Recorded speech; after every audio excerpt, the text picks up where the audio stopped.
Hi, I'm with CEO of Ploughcroft, Chris Hopkins. How are you doing, Chris?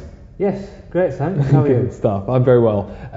So Ploughcroft, some people might recognise you from Dragon's Den and the company from Dragon's Den, but for those who didn't manage to catch that episode, can you explain what your company does? The company historically is a building and roofing company, which I started from scratch back in 1997, but we've diversified in the last 3 years into renewable energy. So we do solar panels, wind turbines, and anything that creates free or green electricity. Okay, and so why did you decide to make that move into renewable energy?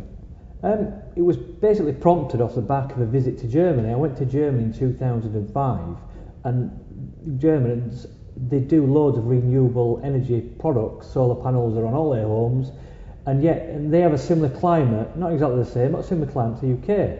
But yet you come to the UK and where we haven't got any. So I thought we need to do something. So I went to what's called the governing board of construction, and said, why aren't we doing anything? And they basically laughed at me. They looked at me as if I was a fool. They said, we don't need it in the UK. I said, but we do. So I had this bit of argument going on, and eventually they said, Chris, we'll let you do a pilot. If you're successful, we'll back you. And it really started from there. So I did a pilot for free. Then I taught people how to do solar panels on rooftops around the UK and how to fix them to roofs. And off the back of that, in 2005, 2006, 2007, we really nailed this training course so it was fit for the curriculum. And then I taught it in construction colleges all across the UK. So I actually ended up teaching college lecturers.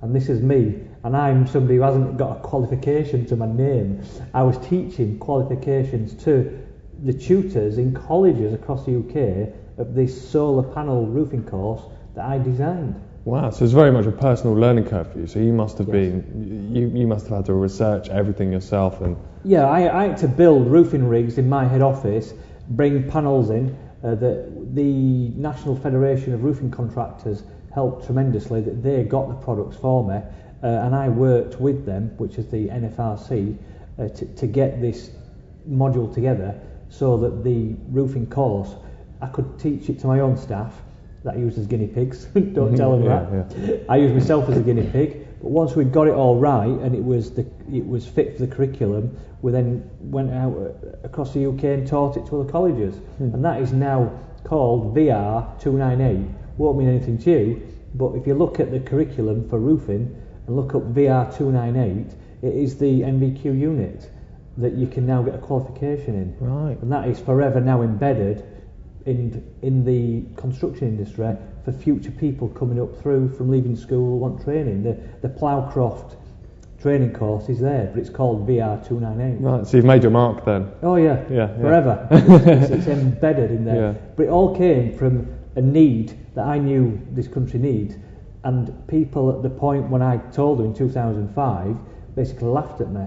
You see the boots on the other foot now in 2012. They're wishing they had my foresight 7 years ago. Absolutely. That's only, 6-7 years ago as well. Very short space of time. And I suppose you've seen that industry balloon because there are so many roofs now where you can obviously see the solar panelling and renewable energy being used. And the beauty of it is the people that fit them will probably train in one of our courses. Absolutely. It really has catalysed the Ploughcroft name from being a small little Halifax run company with less than £1 million turnover to what it is today, which is over 10 million turnover, producing probably 10% net profits.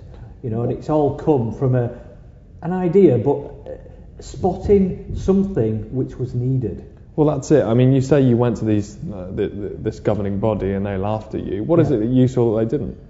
Well, the future. It was obvious that we need to go green. We need to stop using fossil fuels. We need to try and find solutions to energy that are renewable and sustainable for generations to come. I suppose that's what. And that's what the thing was for me. And that's what I saw. And rooftops are the first things that daylight hits. And it's daylight every day. It doesn't have to be sunny, it just has to be daylight. Right. So as long as it's daylight in the morning, there's enough power coming out of the sky to generate electric. Wow, so rooftops are there, they're on everybody's home. Most people don't live underground. So they're on everybody's rooftop, so that it should be the norm. It should be like double glazing in everybody's home. There should be solar panels in everybody's house. So do you think, I mean, because it's in the green industry, people would say that investors like that because it's green and obviously it's very, we have an energy crisis, we have an energy problem in this country, we want renewable energy. So would you find investment easy to come by? Investment for, well, I didn't go on Dragon's Den to get investment. No. It wasn't the reason I went on there. I'd recognised that Ploughcroft was a strong brand anyway, but it was in West Yorkshire. And I wanted to establish it nationally. And I thought, I'm not known as a celebrity. I'm not trusted as a celebrity with money. But I thought, who is? So I thought, if I can get myself, never mind thought, I knew I would get on Dragon's Den. It wasn't an if and a but and a maybe, it was I am getting on there. So I had to write something which was too good to be true, so it would get me on the programme, and then I had to make them fight over me, which happened, as you saw on TV. And it wasn't the money I need, it was two influential people who were trusted with money and are known by homeowners across Britain, because Ploughcroft, the company I run, it needs to be a household name by the end of 2012, and that is still my aim today, that by the time we get to the end of this year, pretty much every home in Britain who wants renewable energy will go Ploughcroft. That's it. And I needed two famous celebrities to do that. And of course one of those is Deborah Meaden. Yes, one of them is Deborah Meaden. And how has Deborah helped you develop your business? Oh, Deborah is amazing. Yeah. I was a bit scared of meeting her at first. I think, she's going to come in and run my company for me, but I didn't want that. And actually, she's been great. She's great at strategy. She's great at calming you down when you might normally panic. Because I mean, I'm very entrepreneurial and I'm very passionate. And she's very good at going, passion's great, Chris, but just calm down and let's see the numbers. Does it work? And she's good at that. In fact, she's brilliant at that. So yeah, she's a very welcome strategist, and she's great at motivation and also PR. She's great at looking at what PR angles you can get either in the national press, on the radio, or some show, trade show, or maybe a consumer show. Yeah. She's great for that. So you're a good example of someone who's built a successful company, and when you were in Yorkshire, you were just kind of looking for an avenue to exploit that microcosm of success and expand it nationally. Yes. Do you think that's a problem lots of small business owners have? Oh yeah, definitely. Yeah, because I got to a point in my business, probably just happily turning over sort of 1 to 2 million, making 100,000 to 200,000 net profit, which is nice. It's a nice business. But I like to keep going. Like any entrepreneur, you set yourself a goal, and when you meet it, you don't get there and go, oh, I've done it. You look for the next horizon, and then the next horizon, and the next target, and you keep going. So yeah, I would say most business owners get to where I got to, which is they achieve their goal in their local area, but they need to move on. If they've got a good enough idea, like I had at Ploughcroft, and if they've got an idea that can go nationally, you've got to do it quick, because if one of the big boys gets hold of it, they'll copy your idea, and they'll not rip it off, but they'll use your idea in their own company. So I would say a lot of people face the problem I had, and yeah, they'll either use, I would guess, 3 things. They'll either stay as they are and just be happy with staying local. There's nothing wrong with that. 2, they'll borrow massive amounts from the bank, or they'll invest all the money they've got into a massive national marketing campaign that'll cost millions and probably be not successful. Or they'll do something like I did, which was using your nous and thinking, how can I use someone who's already trusted in my environment, who's trusted with money? And I obviously the key thing for me was my market is homeowners. Who watches TV? Who watches Dragon's Den? Homeowners. Do they need money and trust? Yeah, my product needs money and trust because it's invested in solar panels. So it was a no-brainer to me to get on TV. It's hard, but if you've got the guts to do it, I would say that it's a good way to go. Yeah. So what were the other routes that you were thinking about before Dragon's Den? If Dragon's Den hadn't have worked out for you, if you hadn't have got on it, what would you have done? How would you have put yourself out there? Okay, it'd been a lot slower. Yeah. A lot slower. I'd have had to invest a lot more money in strategic advertising. I joined a lot of boards. So like this year I've been invited to join what's called the Green Construction Board. It's a board that reports straight to government. So I'm on a board with officials from DEC, DEFRA, BIS, HMS Treasury, all to do with the green construction element going forward. So I would say you need to network with your peers, and don't be afraid of putting yourself out there, because at the end of the day, I am just a lad from Yorkshire.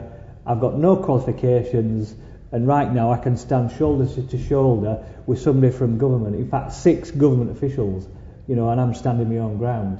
So I can do it, so anybody can do it. Absolutely. It's a great story of someone who's just put their mind to something and absolutely gone for it. You've got to just have the confidence and just have the belief, because it's always better to have gone in there feet first and done it and be positive about it than it is to thought, oh no, I'm too scared, and then see one of your competitors do it.